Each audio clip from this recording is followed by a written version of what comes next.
Hello, my beautiful souls. Welcome back to Shine From Within Astrology channel. Today we are looking at the chart of ILIA Malinin. Do you watch Olympics? I can tell you that I'm not such a big fan, but well, social media is social media, so I see here and there like little glimpses. And I remember as a child, my grandma, she really loved figure ice skating because it's very beautiful, and as well the technique, like what people are capable of doing on ice, and the costumes and everything and the music, it's a very beautiful performance. So like through all the Olympic winter sports, I think figure skating kind of like charms me the most, and I do find it fascinating. And I think the techniques, they progressed quite a lot. So people are pushing their bodies to the limit, and that is also what ILIA Malinin is known for. I mean, like, he does backflips, but backflips, a lot of people honestly do that. It's just a few days ago, a friend of mine, she was attending a figure ice skating show in Russia, and they were, like 6 people in a row, like doing backflips on just a random show. So not competing for Olympics, so it's not a big deal. But ILIA Malinin is the only person in the world who does quadruple axel. Maybe I'm not pronouncing it correct, but the thing is that he can jump and spin 4.5 times in the air and land. So nobody before managed to do like 4.5 spins perfectly, and like at the moment in the world nobody does that, so he is the only one, which is very impressive. And I think we can even start from this, that like all these kind of talents, they don't happen randomly. There is always a reason behind there. We come here with accumulated karma. Means that in previous lives we had some experience, and the fact that he was born in the family of figure skaters, ice figure skaters, that's also like, it brings a lot of meaning. So you see the soul, the soul in previous lives was already dealing with sports, was already developing certain qualities and certain talents, because some people, they just start doing something, and like the skills, they develop so quickly compared to others, and you're like, why?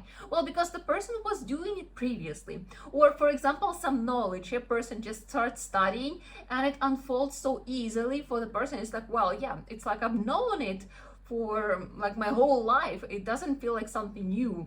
Like in other field, the person would be like, oh my god, like I don't understand what's going on, like how to put this all together.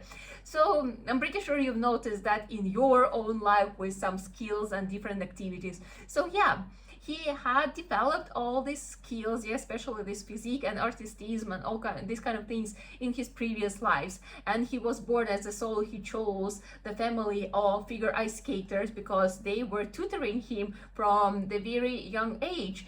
So he was with them. He was on ice from like 3 years old, if I'm not mistaken. And he was there, and he was practicing, and his parents, they were really great. So they were from USSR, but then at a certain moment they changed, and if I'm not mistaken, they were competing for Uzbekistan, and then they immigrated to USA, and they started coaching other athletes. So they had their moment of glory as performers, as athletes, right? So they had a lot of experience and in the Olympics as well, and in coaching other people. So of course, the soul chose a perfect pair of people, the perfect parents, perfect couple to be raised. So to actually regain all those skills and to continue to proceed in this life. So nothing is random. You were born in specific country, in specific family. It was your choice because it's huge to developing of your talents, but also to learning your lessons. We always have both sides. Every coin has 2 sides. Anywho, I don't know the exact time of birth, but we can always look at the chart from the moon. We can always look at the moon chart, yeah. And well, there are situations when moon changes sign during the day, but in ILIA Malinin's chart, the moon stays in Cancer throughout the whole day. So that is why we can actually take a look and yeah, withdraw some conclusions. For those who are listening and not watching, so let me pronounce the placement so you can draw the chart, and it will be easier for you with visual support to see what we are talking about. So rising Cancer with moon and retrograde Saturn in the first house. Then in the third house is Jupiter in Virgo. In the fourth house there is Ketu, Venus and Mars in Libra. In the fifth house there is Sun in Scorpio. In the sixth house there is retrograde Mercury in Sagittarius. And in the 10th house there is Rahu in Aries. So if you were listening, so please draw the chart. It will be easier for you to follow the story.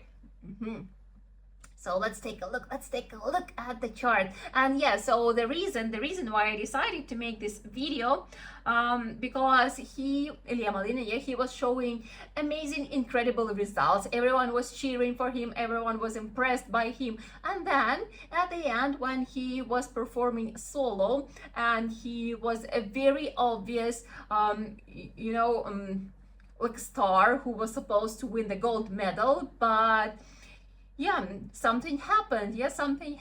He couldn't manage his mental issues, his mental tension, and he fell a few times. He lost a lot of points, and he ended up being the 8th. Yeah, so that was a big shock for him, first of all, and for people as well, for those who were watching, because I mean, like, he was very obviously meant to win the golden medal and he didn't. What happened? So let's look at the chart. Let's look at the personality first of all, and then I will tell you this little secret which we should never ever underestimate. Because such things, they play a role in our lives. So yeah, what do we see?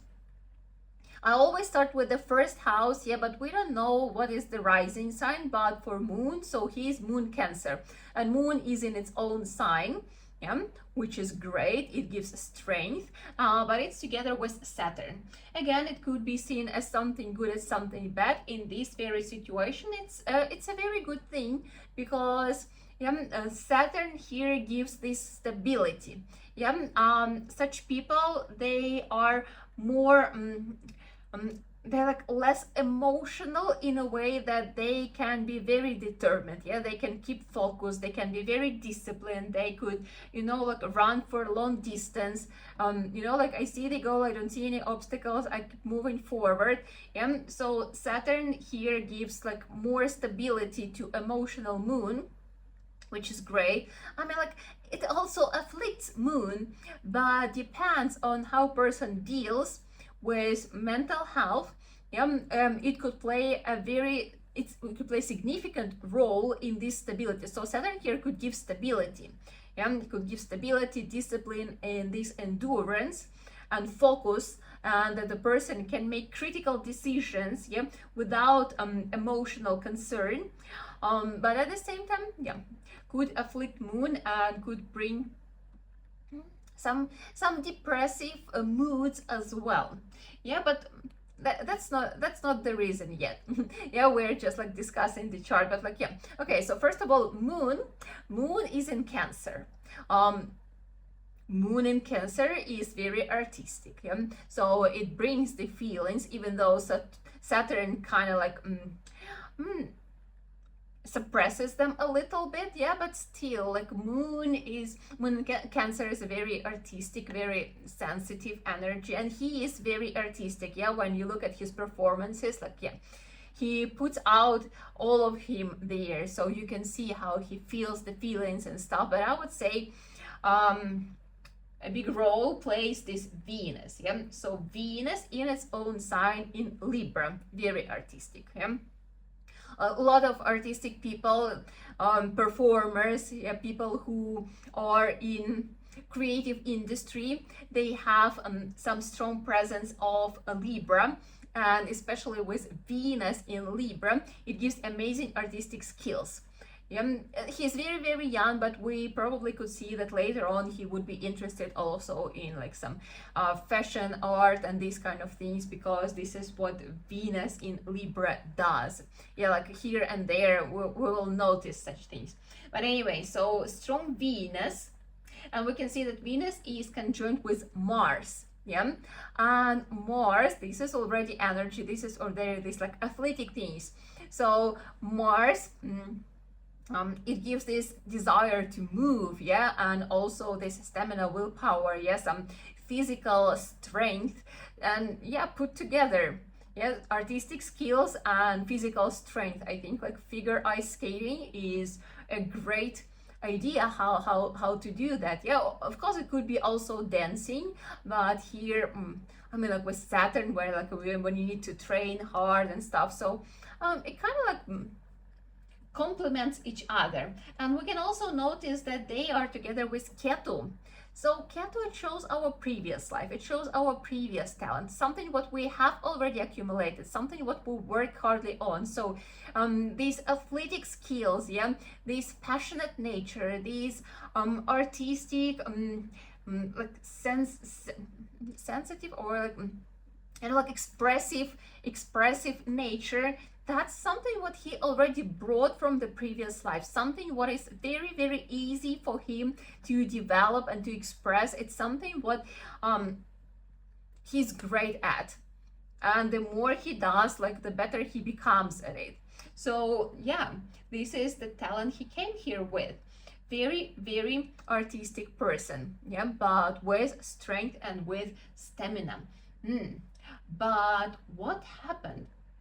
What happened? The moment when he was competing and it was this unfavorable situation, yeah, unpleasant situation, it was on the 13th of February. And on 13th of February, planetary parrot, it all moved into the into his 8th house. So it all moved to Aquarius. Not all, but yeah. At the moment, there is Rahu there, and in the beginning of the month, Mercury moved there, and then Venus moved there, and on the 13th, Sun moved there. And of course, these transits, they happened for everyone, yeah? For everyone, things moved. But not for everyone, they moved to the 8th house. And why it's even more important to look at this transit from the moon, because again, moon represents our mind, yeah, represents the way how we react, yeah, it represents our inner peace. And 8th house is the house of transformations. And what happened, because he was explaining later that he couldn't really put himself together, yeah, that like there were so many different thoughts that they distracted him. And you see, yeah, a Sun, as a transit of Sun in the 8th house, Sun is our confidence, yeah, together with Mercury and Venus, yes, all these artistic skills and like mentality, and Rahu itself, which brings like a lot of as well, there were a lot of ambitions, there were a lot of like confidence, in a way that he felt that he is so incredible that nothing could go wrong. And then, you know, like this transformative transit, it played a tricky thing with his ego. Yeah, because ego, it what makes us feel great, and then ego is something what kind of stops us on our path of spiritual development.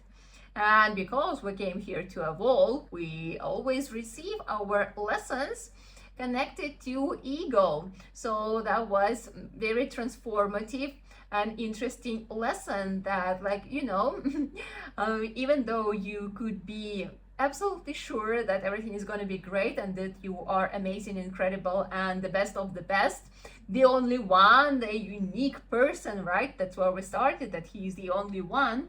But like, yeah, at the same time, you could learn a lesson that, well, even the best ones, they could fall and they could have bad days. So very transformative transit, something to look at, something to develop. And as I said, I don't know his time of birth, but I'm pretty sure that definitely something is happening in his personal planetary periods as well. Yeah, something very transformative. That is very often how Rahu teaches. It gives you this sense of success. Yeah, it gives you the taste of success when you're like, oh my god, I'm so amazing, I'm the best of the best, I hacked this life, I know how to do things. Yeah, I like this sense that you're pretty much the god. Yeah, that you are the creator of your own destiny. And then Rahu like really smashes you and says like, maybe not, things could be given to you and things could be taken from you easily like this. And you're just a pawn in this game, you're not controlling anything. So don't think that much about yourself, but focus more on what is truly important. Yeah, what is truly important? Well, if we look at his chart, yeah, what is truly important? We always look at karmic tasks, and well, there are a few of the significators of karmic tasks, and one of those is Rahu and Ketu. Yeah, so Rahu is why he came here to this life, and from Moon, yeah, the axis is in career, so definitely to build a career. Yeah, not only become a legend, but like build something from there. Like, yeah, maybe he will create some amazing performances, some shows or something like that, because there is a lot of this like performative energy in him. Yeah, not only just being an athlete, and he's a star, he's an actor. Yeah, these kind of things. So maybe he will go for training. I mean, like from Moon, it's not so easy to tell. Like, yeah, we need to check his major chart, but like still definitely to bring this talent for the world, to like to make a difference. But at the same time, we can see that Rahu is in Aries, so it means that he came here to figure out who he is. Yeah, Aries is the very beginning, to figure out who am I, in a very basic thing. Yeah, like start from the very beginning, from the very simple understanding. Who am I? What I'm doing? What I want? Yeah, because it is quite a journey. Well, we all come with different tasks, but anyway, our evolution through life, it still starts from the question: who am I? Who am I? What am I doing in this world? Yeah, and from there we move forward. So for him, the question is: who am I? Why I'm doing this? Yeah, what do I want to do in this life? This is something what he needs to find the answer to. So very interesting chart, very nice. Yeah, very impressive. We can see that like mom definitely plays quite a role. Yeah, so mom probably like you see with Mars there, like she has like some powerful motivation or inspiration. Yeah, that like she probably wanted him to follow the path. Yeah, for the father, we see influence of Jupiter. So the house of the father, we see Pisces. Yeah, so Jupiter is the ruler of the house of the father, and it aspects it. So the father is the teacher, the father is the mentor, so his father is his trainer. Yeah, and it's a very positive influence. But we can also see the significator of father is Sun. Yeah, Sun is in the 5th house. This is also the house of education. So father is supporting his education. So father is his trainer, yeah. So he plays a very important role in his educative the process of his education, yeah, of gaining skills, of learning, growing, yeah. So mother is like a motivation, yes, so someone like passionate supporter. Father is a great teacher. So yeah, he definitely selected the right family to develop his talents. So very interesting. If you noticed something else you would like to discuss, you are very welcome to share that in the comments. Have any questions, you are very welcome to ask them in the comments. I would love to talk more on astrology topics. Yeah, again, I would like to say, don't underestimate the transits. And if you want to understand what's going on with you in your life, what to expect, what not to expect, you're very welcome to come to a personal consultation. Or soon, the course for beginners will start probably at the end of March, beginning of April, and you are very welcome to sign up to the waiting list, because early birds will get a very good offer. So don't miss that out, and yeah, don't miss this opportunity to learn what's going on in your chart, what does it mean, what will it bring, and how to make the best out of your karmic situation. And we finish as we always do, we chant mantra. So this mantra means, may all beings in the world be happy. For that, please sit up with a straight back. Loka samasta sukhino bhavantu.